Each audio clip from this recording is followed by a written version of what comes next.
Hey guys, welcome back to LoopHub. Today we'll talk about the most disgusting pimple popper moments that made us shudder. Let's head into it. Number 1. A teenager who had the cutest growths on both ears. Fans of Dr. Pimple Popper, the TLC series starring dermatologist Sandra Lee, are well aware of the show is about more than just pimple. Lee has treated patients with a wide range of skin disorders in the show's second season, including a woman with a horn developing on the back of her head. And the 7th episode of the season, which aired on Thursday night, presented the story of another patient who came to Lee for treatment with a non-pimple issue. Taylor, a younger patient, had a pair of ear growths as a result of his childhood ear piercings. Taylor, a 17-year-old college student, stated she acquired keloids a few years after getting cartilage piercings on the tops of both ears in an interview portion at the beginning of the show. In 6th grade, I had my cartilage pierced. I went to summer camp 2 years later. I was obliged to remove my piercings. In the episode, Taylor said, they just started to grow a few months later. Keloids are a type of raised scar that can be unpleasant and irritating, ranging in size from less than an inch to larger than a football. Not everyone develops the growths though, but those who do, anything that might leave a scar, such as burns or cuts, can result in a keloid. Keloids can also be caused by tattoos and piercings. According to the AAD, the reasons why certain people get keloids aren't fully understood,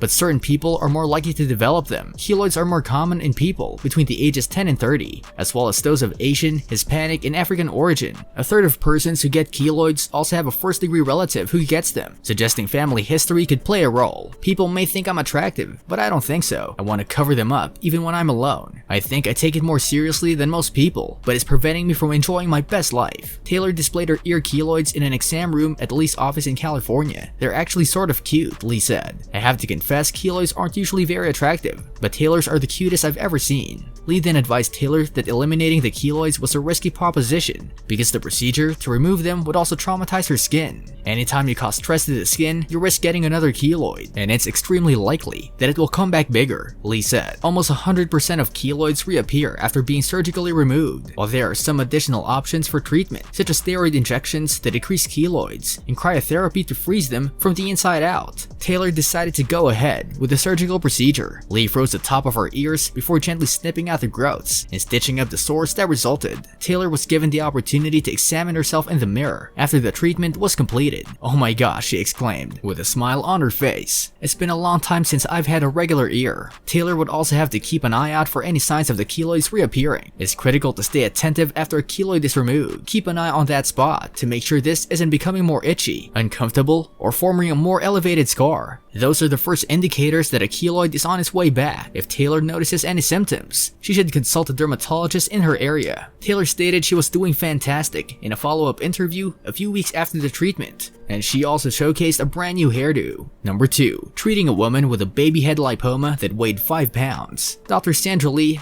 excised a fat mass from inside a woman's arm. On this week's episode of Dr. Pimple Popper, Stacy from Conyers, Georgia, came to see Dr. P after 16 years of living with a growth stuck behind her shoulder and towards her armpit. Stacy estimated that the growth had grown to the size of a baby's head, despite the fact that it was the size of a golf ball when she first observed it. She claims that the cost of removing her growth has kept her from having it removed. Instead, she dresses in extra large shirts with long sleeves to conceal her baby belly. Stacy also stated that her pregnancy limits her from being as hands-on with her kindergarten students as she would like. Dr. P diagnosed Stacy's growth as a lipoma after analyzing it. Lipomas are fat-filled growths that appear between the muscle and skin layers of a person. They usually grow slowly and are small, measuring approximately 2 inches in diameter. When pushed with a finger, these growths normally feel doughy and move around a little under the skin. Lipomas are painless for most individuals, but they can be uncomfortable for certain people if they're near nerves or blood vessels. The lipomas can be drained if this is the case. Stacy's lipoma felt hard and fibrous on the outside, according to Dr. P, which could make it more difficult to remove in one piece. Lee used an injectable numbing medication to numb the area before using a blade to cut into the lipoma center. A sticky off-white mass lay beneath the incision surface, which Dr. Pimple Popper's assistant described as promising. This brings us to the end of our video. I hope you enjoyed it. Hit like if you did, and don't forget to subscribe to our channel so that you don't miss any of our videos in the future.